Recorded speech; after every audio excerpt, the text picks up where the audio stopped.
Hi, I'm Stephanie from Recur, and in this video, I'm going to show you how you can add people to your system. So when you're on your home screen, you're going to go across the top to where it says Contacts, and then scroll down to the People tab. From here, there's three different ways that you can add users into your system.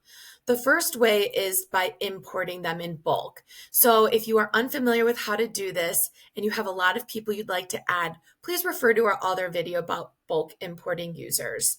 The next two options are the new contact and the quick contact. I'm going to actually show you the quick contact first on the right-hand side.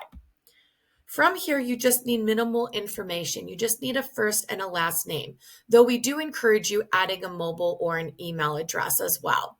And then if you have any additional notes, such as where you met them or how you came in contact with them, please feel free to add those.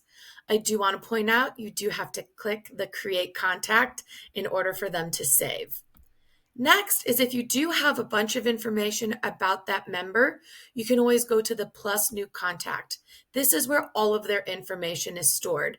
And so you can see on the left-hand side, we do require that first and last name again, but this gives you all of the information about that specific person in a single place, and you can add this as soon as you add that person.